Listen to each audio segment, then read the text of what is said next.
मेरा 4-5 सवाल है, इसलिए मैं फ़ोन लेकर करके खड़ी हुई हूँ। मेरा पहला सवाल ये है गुरुजी की मम्मी जैसे जितिया करती है, हम लोग 3 भाई बहन हैं, 2 बहनें हैं 1 भाई, और मेरे घर में एक छोटा सा कुत्ता भी है। तो वो गुरुजी भाई बहन के समान ही है समझ लीजिए, मतलब मम्मी हम लोगों के कंपैरिजन में उसको ज़्यादा प्यार करती है। मोस्ट ऑफ द टाइम उसके पीछे ही मम्मी का जाता है। तो जब मम्मी जितिया करती है तो कहते हैं सबको पहनाती हो वो बद्दी जितिया वाला, तो क्या हम उसको भी पहना सकते हैं? क्या पहनाती हैं? वो जितिया जो पहनते हैं ना, अभी जितिया वाला जो पर्व था कुछ दिन पहले। हाँ हाँ, या देखो नहीं पहनाना चाहिए? ये क्या होता है, पहले ये समझाओ, हम अभी समझे नहीं क्या होता है। भाषा मिसमैच मैं हो रही है। बताती हूँ। जैसे पति के लिए तीज किया जाता है, करवा चौथ किया जाता है, ठीक उसी प्रकार से बच्चों के लिए जितिया का पर्व किया जाता है। हमारे यहाँ उसे संतान सप्तमी कहते हैं शायद, मुझे इसका ज्ञान नहीं। हाँ हाँ, हमारे यहाँ उसको संतान सप्तमी बोलते हैं। ठीक जी, ठीक है, ठीक है। देखो, बच्चों के साथ बच्चों का व्यवहार करो, जीव मात्र से प्रेम करना बुरा नहीं है। सबसे प्रेम करो, सबको रोटी दो, सबको प्यार करो, सबको दुलार करो। प्यार दुलार करने में कोई बुराई नहीं, पर हर चीज की मर्यादाएं हैं। आप जितना प्यार अपने पति से करती हैं, आप उतना प्यार, उस तरह का प्यार पर पुरुष से करेंगे तो ये मर्यादा के खिलाफ है। मतलब प्यार अब कहें कि नहीं जी, जैसा हम अपने पति से करते हैं वैसे तुमसे भी करेंगे, वो अमर्यादित हो जाएगा। उसी तरह हम गाय से जो व्यवहार कर सकते हैं वो कुत्ते से नहीं कर सकते। तो हर चीज की एक मर्यादा है। कुत्ते को देहली के बाहर रखा जाता है, घर के अंदर नहीं। बट वो तो हमेशा घर में ही रहता है। वो आपकी अज्ञानता बस है। कुत्ता जहां जहां अपने पांव रख देता है, कुत्ता जहां जहां होता है, वो अशुद्ध हो जाती है जगह। कुत्ता के स्पर्श से अशुद्धि आती है। इसलिए कुत्ता को रोटी खिलाने का विधान तो है। कुत्ते को आवश्यकता है तो आप उसकी दवाई भी कराइए, है ना। अनायास उसे छूने का विधान नहीं है। तो फिर गुरुजी उसको घर से बाहर कर दें? बाहर क्या, कुत्ते घर के अंदर रहे कब? आज के जमाने में फैशन का जमाना, तो लग्जरी गाड़ियों में घूम रहे हैं कुत्ते। गाय है आपके घर में?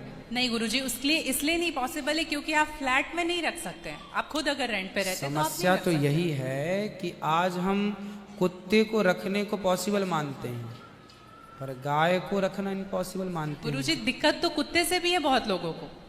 हाँ। लॉजिकली देखा जाए, अगर उसको हम बाहर लेकर के जाते हैं शौच के लिए तो उससे भी दिक्कत है, लेकिन कुत्ते में मैनेज हो जाता है क्योंकि हम बाहर लेके जाते हैं। एक्चुअली कुत्ते में आप लोग मैनेज करना सीख गए हैं। काश गाय के साथ भी मैनेज करना सीख गए होते तो गाय भी मैनेज हो जाती है अभ्यास से। अब कुत्ते के संग रहते रहते अभ्यास हो गया। गाय भी ना, छोटी सी गाय आती है जो हिमालय तरफ की गाय है ना, वो बहुत छोटी सी होती है। वो गाय यदि आप घर में रखेंगे तो वो आपके बिस्तर में सो सकती है, वो आपके संग खा सकती है। मतलब इतनी छोटी सी होती है, 1 लीटर दूध देती है वो, और इतनी प्यारी गाय होती है, इतनी सुंदर होती है। मतलब पूरे भारत देश की सर्वश्रेष्ठ नस्ल है वो, सबसे सुंदर सर्वश्रेष्ठ गाय। वो गाय सिर्फ कम दूध देती है। मतलब अपनी गौशाला में जितने छोटे छोटे बछड़े हैं ना, छोटे छोटे, मतलब सामान्य गैया का जो बछड़ा 1 महीने में होता है ना, उतनी बड़ी तो वो पूरी गाय होती है। मतलब उसे आप गोद में लेके जा सकते हैं। वो बच्चे की माँ बन गई है, लेकिन उस गाय को आप अपनी गोद में ले सकते हैं, वो भी गाय होती है। तो कुत्ते वालों को उस गाय के साथ मैनेज कर लेना चाहिए। अच्छा, मतलब उस हाइट, मतलब उस गाय की हाइट की ग्रोथ नहीं है, वो गाय की हाइट, वो गाय बहुत छोटी सी होती है, इतनी सी होती है कि आप उसे गोद में ले सकते हैं। आप उसे गोद में लेके पूरे घर में घूम सकते हैं। मतलब इतनी छोटी गाय होती है वो। देखो, भगवान को पता था कलयुग में ऐसा होगा, इसलिए ऑप्शन दे रखा है। आप कुत्ते को गोद में लेके घूमते हैं, पर भगवान ने ऑप्शन दे रखा था, हम लोगों का ध्यान उस तरफ गया नहीं। सही बात। गुरुजी, मेरा दूसरा सवाल ये है कि ये सवाल बेसिकली मेरी बहन के घर वालों का है। चिकन नहीं खाना चाहिए क्योंकि उसमें जान होती है, कोई भी जानवर नहीं खाना चाहिए क्योंकि जान होती है। प्लांट में भी तो जान होती है ना गुरुजी? हाँ, होती है। तो फिर हम उसको तोड़ते हैं तो उसको नहीं दर्द होता? ऐसा उनके घर वालों का सवाल है, मेरे माध्यम से। नहीं, आप ठीक कह रहे हैं। देखो, किसी आप ना गेहूं को चबा जाइए, जी चने को चबा जाइए, दालों को चबा जाइए, तो वो रोती नहीं है, चीखती नहीं है, उसमें रक्त नहीं होता, हड्डी नहीं होती, मांस नहीं होता, वो चीखती नहीं है, चिल्लाती नहीं है ना। पर आप मुर्गी को मारिए तो वो चीखेगी, चिल्लाएगी, भागेगी, खून है, हड्डी है, मांस है ना। एक्चुअली सिद्धांत है ना, देखो इतने सारे मर्द हैं, लेकिन इतने सारे मर्दों में एक मर्द ऐसा है जो आपका हाथ पकड़ के रह सकता है, आपका हाथ पकड़ के घूम सकता है, कोई कुछ नहीं बोल सकता, क्योंकि वो आपका पति है ना। समाज ने आपको इजाजत दे दी, आपकी मांग भर गई, मंगलसूत्र आ गया, अब समाज ने स्वीकार कर लिया कि ये मर्द, ये पुरुष अब आपका पति है। अब आपको दूसरे पुरुषों के साथ देखा गया तो आप अच्छे नहीं माने जाएंगे। तो जैसे समाज ने एक पुरुष के संग, एक स्त्री के संग इजाजत दे दी, शास्त्र ने इजाजत दे दी कि आप इसके साथ रह सकते, ये लीगल है, उसी तरह आपको गेहूं, चावल, अंकुरित अनाज चीजें, दाल, चावल, सब्जी, रोटी खाना लीगल, वेद ने आज्ञा दे दी, ये खा सकते हैं। मांस के लिए आज्ञा नहीं दी। पतिव्रता नारी पराये मर्द के संग, पराये पुरुष के संग घूमेगी तो समाज उसे ठीक नहीं कहेगी। उसी तरह हमें शास्त्र आज्ञा करते हैं कि हमारे ठाकुर जी, हमारे राम फल खाते हैं, हमारे राम फल खाते हैं, दाल, चावल, साग, सब्जी, बादाम, काजू ये खाते हैं। तो हमारे राम, हमारे कृष्ण खाए, मतलब वेद ने आज्ञा दे दी कि आप ये खा सकते हैं, ये खाने का पदार्थ है। मांस शेर के लिए है, बिल्ली के लिए है, कुत्ता के लिए है। क्या आप कुत्ता हैं? क्या आप बिल्ली हैं? क्या आप शेर हैं? क्या आप चीता हैं? नहीं। फिर जब हम मनुष्य हैं तो मनुष्यवत व्यवहार करें जी। हम वो ना खाएं जो हमारे लिए नहीं है। अब मांस खाने वाले जानवर ना, आप गौर से देखिएगा, मांस खाने वाले जितने जानवर होते हैं, कुत्ता, बिल्ली, चीता, शेर, सब जीभ से चाट चाट के पानी पीते हैं जी। आपने कुत्ते को पानी पीते देखा हो? जीभ से पीते। लेकिन आप कैसे पानी पीते हैं? मुंह लगा होंठों से करके, पीते हैं, होंठों मुंह से पीते हैं। गाय कैसे पानी पीती है? मुंह से, जैसे हम लोग पीते, कुत्ता चाट के, बिल्ली चाट के। मतलब शाकाहारी जानवर और मांसाहारी जानवर दोनों ईश्वर ने बनाए हैं। गाय को आप मांस परोसिए, नहीं खाएगी, नहीं खाएंगे। वो शाक बकरी को मांस परोसिए नहीं खाएगी, भैंस को मांस परोसिए नहीं खाएगी। जब जानवर जानवर होके अपने धर्म में अड़े हैं, तो हम इंसान क्यों अपना धर्म छोड़ रहे हैं? अब जो मांसाहारी जानवर होते हैं, उनको आप ध्यान से देखना, उनके पांव में नाखून होते हैं, जबकि शाकाहारी जानवर के खुर पाए जाते हैं। जैसे गाय का खुर होता है, बकरी का खुर होता है, भैंस का खुर होता है, जबकि चीता का, शेर का, कुत्ते का, बिल्ली का। अब आप देखिए कि आपके ईश्वर ने पैर बनाए हैं ना तरीके से, आप मुंह से पानी पी, मतलब आपके लक्षण शाकाहार से मैच कर रहे हैं, है ना। बिल्ली के, कुत्ते के यहाँ कहना इन दांत बड़े बड़े होते हैं मांस फाड़ने के लिए, आपके नहीं है।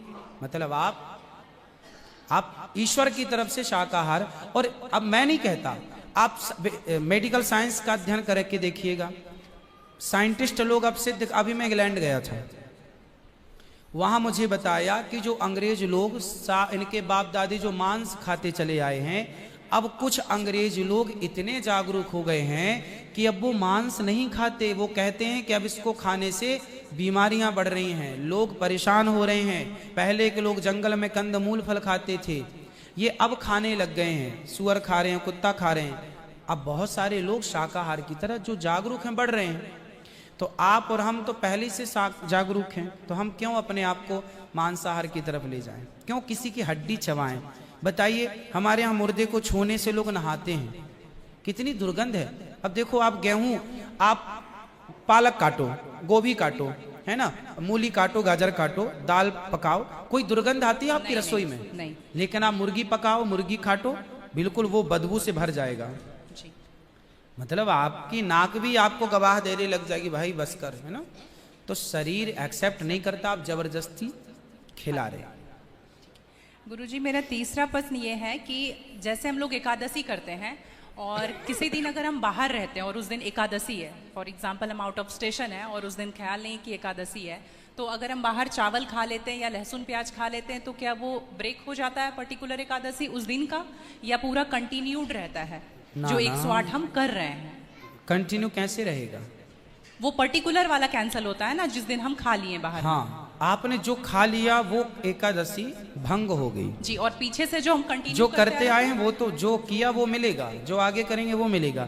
पर हमें इस बात का ध्यान रखना ध्यान रखना चाहिए। यदि आपने एक बार खा लिया, एकादशी के दिन कोई ने धोखे से कुछ खा लिया, चावल खा लिया, रोटी खा ली, बिस्किट खा लिया, तो भगवान से क्षमा मांगनी चाहिए, प्रभु अज्ञानवश हुआ, हमें क्षमा कीजिए। और फिर उतने को ही फलाहार मान लेना चाहिए, फिर कुछ नहीं खाना चाहिए। जैसे आज आपने धोखे से चावल खाया, आपने खाया ही एक कौर, तभी याद आया आज तो एकादशी है। अब आप बोलेंगे नहीं हे प्रभु अपराध हुआ, क्षमा, भगवान का नाम जप करो और उसको ही अब मान लो कि अब मेरा पारण हो गया, अब फिर मैं कुछ नहीं खाऊं, तो फिर वो पूरी एकादशी मान ली जाएगी। गुरुजी मेरा चौथा सवाल ये है कि आप कहते हैं दारू पीना पाप है, चिकन खाना पाप है क्योंकि उसमें जान है।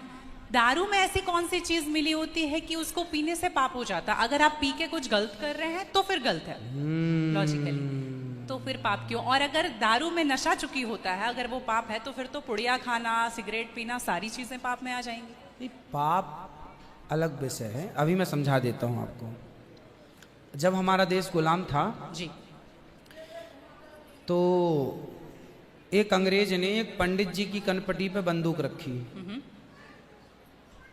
और अंग्रेज ने कहा ये पंडित जी यहाँ आओ, तुम बड़े पुजारी हो? हाँ पुजारी हैं। हिंदू हो? हाँ। आज मैं तुम्हें गोली मारूंगा। पंडित जी बोले क्यों मारोगे? बोले आज 4 चीजें तुम्हारे सामने हैं। अंग्रेज ने 4 चीजें पंडित जी के सामने रखी। पहले पराई स्त्री लाके रख दी, तुझे आज इसके संग रहना है। दूसरा मांस रख दिया, आज तुझे मांस खाना है। और तीसरा ढेर सारा सोना रख दिया। इतना सोना तो रोज भीख मांगता है ना, ले जा सोना। और चौथी दारू रख दी, शराब। इन 4 में एक चीज तुझे लेनी पड़ेगी, नहीं लेगा तो गोली मारूंगा। बोल क्या लेता है? पंडित जी बोले पराई औरत तो मैं नहीं देख सकता, मार दो गोली मुझे, पर मैं पराई स्त्री के, मेरी माँ बहन, मेरे संस्कार ऐसे हैं कि ये मेरी माँ बहन और बेटी है, ये मैं मर जाऊंगा पर चरित्र में दाग नहीं लगने दूंगा, तो ये स्त्री तो मैं नहीं ले सकता। अब मांस भी मेरे धर्म के खिलाफ है, आप गोली मार दो, मैं ब्राह्मण हूं, मैं मर जाऊंगा पर ये धर्म नहीं छोड़ूंगा। और रहा ये सोना भी नहीं लूंगा, क्योंकि मैं भीख इसलिए बेईमानी करता तो भीख क्यों मांगता? मैं ईमानदारी से भीख मांग के खा सकता हूं, बेईमानी का करोड़ों नहीं ले सकता, इसलिए सोना भी नहीं लूंगा। हाँ, पंडित जी को लगा ये तो पानी है, दारू शराब, उनको दारू पानी लगा, ये तो पानी है। पंडित जी को बेचारों को पता नहीं था कि दारू का क्या मजा है। अब उनको लगा ये पानी है, पिएंगे निकल जाएगी। पानी समझ के पंडित जी ने बोला कि चलो गोली कनपटी में बंदूक रखा है, चलो पी लेते हैं, अभी निकल जाएगी शाम तक। पंडित जी ने दारू पी, और जब दारू पी ली तो दारू जब पी तो नशा चढ़ा। और जब नशा शराब का जब नशा चढ़ता है तो इंसान नहीं रह जाता। जैसे स्त्रियों को जिसको ऑपरेशन होता है ना, तो रीढ़ की हड्डी में डॉक्टर एक इंजेक्शन लगाते हैं स्पाइनल में, जिससे शून्य हो जाती है। वो अंग क्या हो जाता है? कोई भी ऑपरेशन में डॉक्टर आपको शून्य कर देता है। उसी तरह शराब आपके मस्तिष्क को, आपके सोचने विचारने की क्षमता को शून्य कर देती है, माइंड को शून्य कर देती है। आप ये निर्णय नहीं ले पाते कि क्या सही है और क्या गलत है। अब पंडित जी जब नशे में झूमने लगे तो वो उस स्त्री को छेड़ने लग गए, ए यहाँ जा, नशे में। तो यही तो प्रश्न था मेरा गुरुजी कि वो नशे में ऐसा कर रहे हैं तो गलत है। अगर जो बोलते हैं हम जेंटलमैन पैक पीते हैं, हम 2 पैक पीते हैं या 3 पीते अच्छा हैं। ये बताओ, नशे में करने लगे तो गए, वो नशा आया कहाँ से? शराब जहां से आया वही तो गलत है। नहीं तो गुरुजी, फसाद की जड़ तो वही है। गुरुजी जब ज्यादा पी ले रहे हैं तो ऐसा हो रहा है, जो कम पी रहे हैं और ये कह रहे हैं कि कम पीने से ऐसा नहीं होता, आप ज्यादा हमारे यहाँ 5 महापाप गिनाए हैं शास्त्रों ने जी। 5 महापाप, उनमें से एक शराब है। शराब है, हाँ। शराब को महापाप इसलिए कहा गया है, ये बुद्धि भ्रष्ट, शराब पीने वाली की बुद्धि सात्विक नहीं हो सकती। आप शराब पीजिए, आप शराब पीने वाला व्यक्ति आध्यात्मिक नहीं हो सकता। जो ईश्वर से कनेक्टिविटी है, जो हम आध्यात्म जगत की बात करते हैं, देखो आप शराब पीने के शराब लोग क्यों पीते हैं? शराब कौन पीता है? समाज में 2 किस्म के लोग होते हैं। एक वो होते हैं, जैसे मैं सात्विक हूं, आप सात्विक हैं, आप चाहते हैं कि मैं भजन करूं भगवान का, ज्यादा हाय हाय नहीं, शांत खुश भगवान के चिंतन में। एक तो इस प्रकार का आदमी है भगवत चिंतन में, वो ज्यादा खाता भी नहीं। एक आदमी कैसा है जो विषय भोगी है। शराब शरीर को गर्म करती है जी। शराब शरीर को गर्मी पहुंचाती है। और जो व्यक्ति भोगी होता है, जिसे भोगों को भोगना है, वो लोग शराब का उपयोग करते हैं अपने भोगों की क्षमता को बढ़ाने के लिए। अब जिसे भोग भोगना है वो तो अपनी क्षमता भोगों की बढ़ाए और शराब पिए, परंतु जिसे भगवत प्राप्ति करना हो, ईश्वर से नेह करना हो, मन लगाना हो, संत लोग एक टाइम भोजन करते हैं, 2 टाइम नहीं खाते। बोले शरीर को केवल जिंदा रखना है, ज्यादा खिलाएंगे तो शरीर फिर हानिकारक है, मन भटकेगा। इसलिए यदि आपके अंदर ईश्वर की प्राप्ति की साधना है तो आपका आहार विहार शुद्ध अपने आप हो जाएगा। और मन में यदि कामना है तो फिर लोग तो चरस भी पीते हैं, अफीम भी लेते हैं। ये सब चरस अफीम क्या करती हैं? शरीर को उत्तेजित करती हैं। ये सब शरीर को उत्तेजित करने वाले पदार्थ हैं। तो बाकी जितने भी नशा वाली चीज हैं, हाँ। गुटखा, खैनी, दारू जो भी हैं, ये सारे फिर उतने ही इक्विवेलेंटली सब नुकसानदायक है। खैनी से कैंसर होता है, सिगरेट से लंग्स खराब होते हैं। गुल से क्या होता है गुरुजी? किससे? गुल जो करते हैं, गुल क्या होता वो है? पाउडर एक होता है ना? नहीं वो मैं जानता नहीं। चरस अफीम क्या कहते हैं? क्या है बट? ड्रग्स? नहीं नहीं, वो ड्रग्स नहीं होता, डब्बे में आता है गुल। नहीं, वो गांव के लोग को मैंने देखा करते हुए। हाँ? तंबाकू चूना? नहीं वो मैं उसके बारे में पहली बार सुन रहा हूँ, अब रिसर्च करना पड़ेगा वो चीज क्या है। मतलब कुछ भी नशीला पदार्थ देखो गलत है, सब गलत है, सब गलत। शराब कौन सी सही है?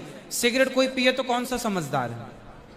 आप खैनी खाएं, गुटखा खाएं, अब कौन सही? इसे कौन कहे? मूर्ख ही सही कहेगा, खाने वाला ही सही कह सकता है। तो मतलब सब इक्वली उतना ही पाप है। पाप पुण्य अलग विषय हो गया। नहीं गुरुजी, आप कहते हैं कि शराब को पाप माना गया है, ये सारी चीज पाप के अंतर्गत है। अब सेहत खराब हो ही जाएगी। शराब के नशे को पाप माना गया है, बाकी चीजें गलत हैं। ठीक है। महापाप में शराब को लिया गया है, बाकी चीजों को गलत। सही कैसे हो सकती है? खैनी और सिगरेट और बाकी चीजें। महापाप में शराब को गिना। देखो एक होता है महापाप, एक होता है पाप जी। महापाप 5 प्रकार के हैं, पाप अनेक प्रकार के हैं। तो पाप है, गलत है, ये सब चीजें गलत हैं। शराब महापाप है। आगे ठीक है गुरुजी, मेरा लास्ट प्रश्न आपके माध्यम से ये बुलवाना है। बहुत सारे लोग खच्चर पर जाते हैं केदारनाथ, और वैष्णो देवी भी जाते हैं खच्चर पे। अगर आप देख रहे हैं तो अभी रिसेंट का वीडियोस देखे होंगे, तो उनको चरस पिला करके लेकर के लोग जा रहे हैं। किसको? खच्चर को जी। एक नाक बंद करके एक नाक से पिला रहे हो, और आपको यहाँ पे बहुत सारे लोग एडमायर करते हैं, इवन 11 मिलियन लोग एडमायर करते हैं। अगर आप ये बोल देंगे कि आप धाम जाते हो तो जाओ, लेकिन पैदल जाओ, इनका प्रयोग मत करो, तो मेरे लिए बहुत अच्छा होगा, क्योंकि हम बहुत ज़्यादा ही एनिमल लवर हैं। तो ये देख करके लगा था मुझे कि कभी आऊंगी यहाँ तो आपके माध्यम से। इसलिए पहले के लोग जब तीर्थ यात्रा पर वहाँ केदारनाथ बद्रीनाथ जाते थे तो इस उद्देश्य से जाते थे कि अब वापस नहीं आना। पहले के लोग जाते थे इस उद्देश्य से कि अब वापस नहीं आना, वहीं भगवत धाम में चले जाएंगे। आजकल इसलिए आज के जमाने में तीर्थ इत्यादि जवानी में ही कर लो। माँ बाप को समय है, पांव हाथ चल रहे हैं तो करा दो। भजन करो मस्त जवानी में, बुढ़ापा किसने देखा। तो समय से सब कर लो, बुढ़ापे में फिर तो खच्चर ही बचेगा।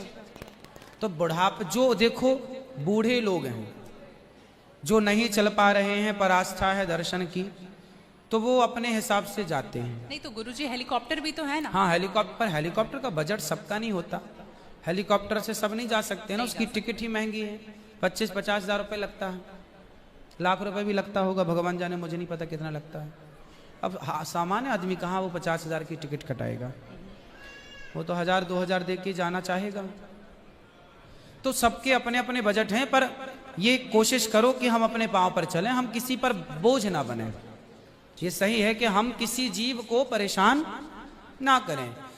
यदि वो गधा बधा जो भी है खच्चर, वो यदि स्वस्थ है, क्योंकि हमारे यहाँ राजाओं के जमाने में घोड़ों पर ही सवारियां होती थी, रथ घोड़ों के द्वारा ही चलाए जाते थे, तो उन घोड़ों का ध्यान भी रखा जाता था।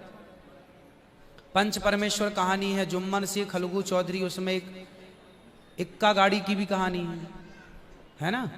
तो उसमें बैल के द्वारा इक्का गाड़ी चलाई गई, उसका जिक्र है। तो हमारे यहाँ पहले ना जैसे किसान खेत में जुताई करते थे, जुताई तो बैलों से होती थी, तो बैलों को ना दिन भर जुताई में रखते थे और रात भर उनको चराते थे। रात भर वो अच्छा घास खाएं, दिन भर उनको जब भी गर्मी पड़े 2 घंटे का रेस्ट, 2 घंटे छोड़ दें, वो चर लें, वो पानी पी लें, मतलब उनका प्रॉपर ख्याल रखा जाता था। आज कुछ लोग क्या है, पैसे कमाने के लिए उनका ख्याल तो रखते नहीं है, और वो पैसे लेने के चक्कर में ना उसको भरपेट खिलाते हैं, ना उसका पानी का ध्यान, ना खाने का ध्यान, तो वो कमजोर हो जाता है, मर जाता है कई बार। वही प्रॉब्लम है गुरुजी, वो 5-5 बार चढ़ाते हैं और आने के टाइम पे पूरा पाँव टूट जैसा जाता है और फिर उसका ध्यान नहीं रखते। उसकी खिलाई पिलाई हो, और एक समय होता है, यदि जवान है तो उसको उपयोग में लिया जाए, बूढ़ा है तो उसको रिटायर कर दिया जाए। अब बूढ़े गधे के ऊपर भी लोगों को बिठा कर ले जाएंगे, तो एक हर व्यक्ति जानवर हो या इंसान हो, हर चीज की क्षमता होती है। जवानी सबके साथ होती है और बुढ़ापा भी सबके साथ होता है। तो उन लोगों को भी इस बात का ख्याल रखना चाहिए। आप लोग भी अपने पांव पर चलने की कोशिश करें, और कुल मिला के जीव पर कोई भी भार ना बने, जीव मात्र को हम परेशान ना करें। जी धन्यवाद गुरुजी।